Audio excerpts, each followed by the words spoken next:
Hey, what's up, guys and gals? My name is Rick9G. I am walking and talking. I haven't done this in a long time. I'm really excited because I'm gonna go to on location for you.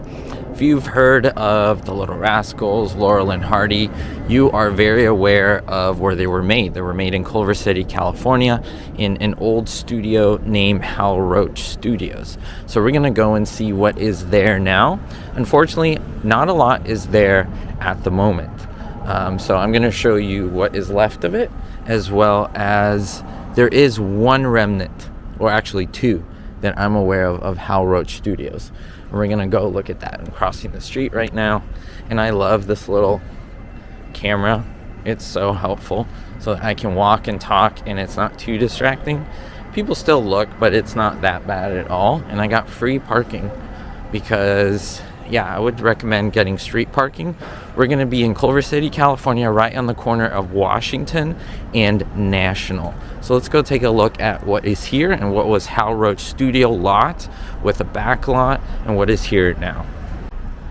Okay, I parked down there on the road, and this is kind of an inner area. Let's see, let me go over here. So this is a parking structure that people use to go to these stores. Basically, these are a bunch of new stores. I'll just look at the map here.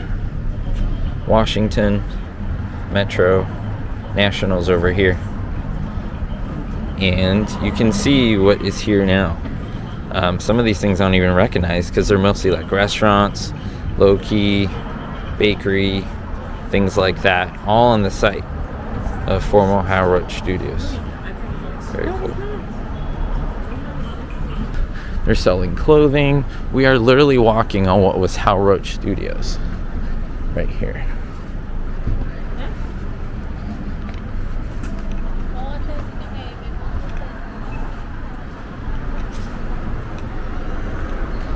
Now you can see there's a light rail elevated train station.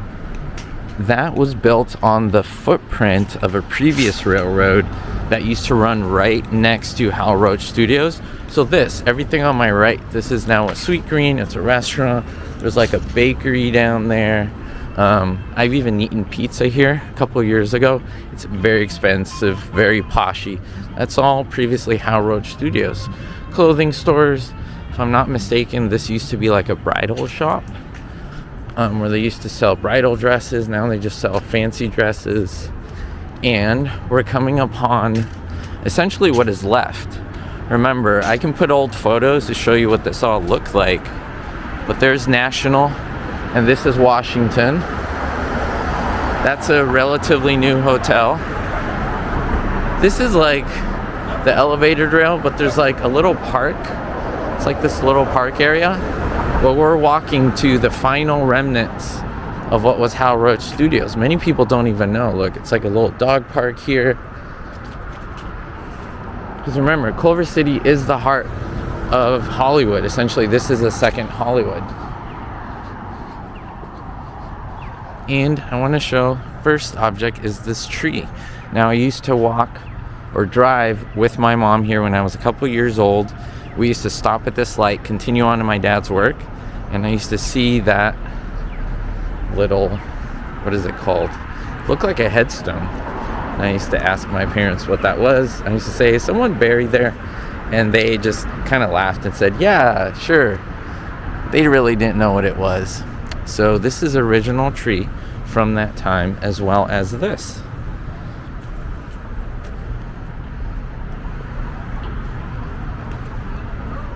Now, this was, I believe, in the 80s. It was dedicated here, and so they left this here, showing that this is the original site.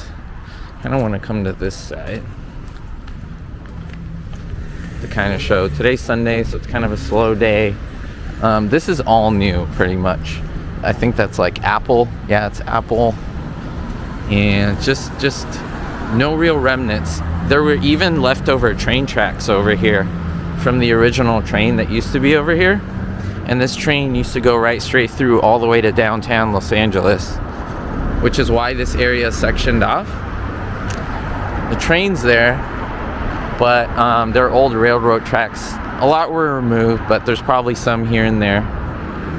And this is basically it. That's the only remnant. This gigantic, beautiful tree and that little epitaph or that little memorial marker. HAL Roach was there when they dedicated that in the 80s sometime, and I think it's pretty cool. There's not much to it. It's kind of sad, but kind of interesting that they left this. I don't know how long this is going to be here for. I feel like it's not really in great condition. Oh, there goes the train. It's not in great condition, but obviously there's no one buried here, which is my question as a kid. But it does commemorate, you know, what was once here, what this created, and what this all was. That's like the only proof of this even being here. There's not much to see in terms of what was here, but I wanted to bring it to you.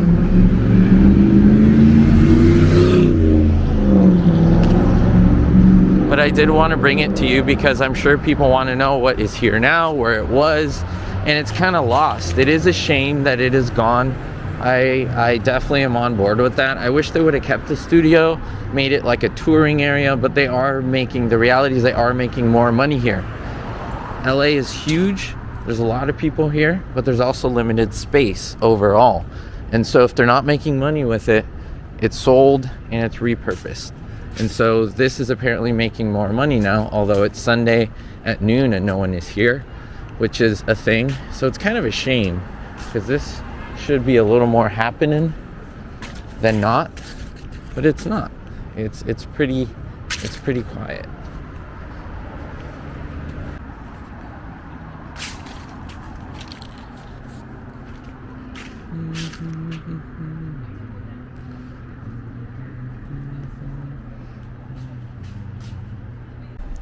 By the way, we're not that far away from what was originally the Hogan's Heroes filming sites.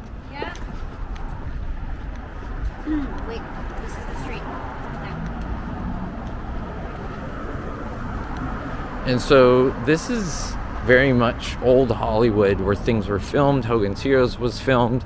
We had the old Desilu lot literally a block or two down this way. And so everything is close by, relatively speaking, when it comes to filming.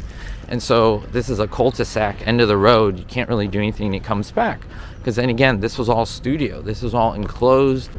I mean, I would think, this is my guess, that some of this is remnants of sound stages. Because this area was kind of left untouched. Like, this is an older looking building. This is not new.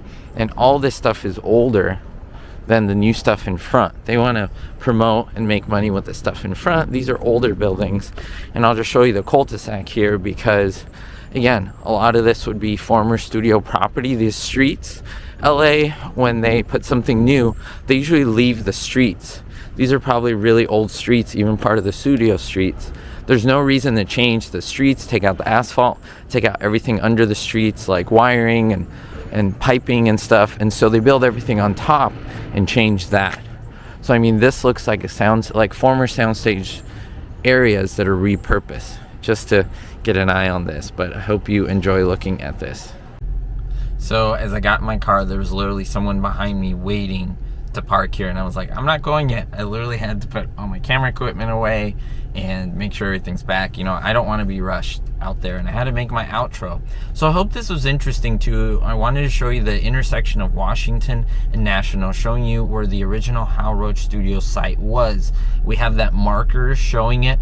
Other than that, the tree seems original to me because in the photo it was a lot smaller, and it's just a gigantic tree. Since I was 3-4 years old, my mom would drive myself and her to my family's business that would be along Washington. It would be basically drive right for it, and as we did that tree was like, I remember that gigantic tree, and it's a lot bigger now. And so even I remember some of it being kind of closed very faintly, and then so that was the closing of the HAL Roach Studios. So I hope that's interesting to you. It is sad that the area is essentially gone of any former Hollywood look, but a lot of the Hollywood stuff, it can still be seen. Some of it can still be looked up, and that's kind of what I'm trying to do. I'm kind of showing the remnants of what was once old Hollywood, remnants of where actors and actresses were. So if you like videos like this, my little field trips, don't forget to give a thumbs up and support the channel by doing so. Subscribing is another incredible way that you can support the channel. Remember, you only need to subscribe once. And so I'm a very appreciative person to all of you for your support. We'll see you all next time, and don't forget, everyone, to stay positive and be hopeful. Thank you so much to my Patreon supporters, especially my Diamond tier patrons: David D, Jerry D, Citizen Kane 359, Kevin K, Russ C, Sally N, and Vito L. If you want to be on this patron list, make sure to check out the links in the description below. Thanks so much.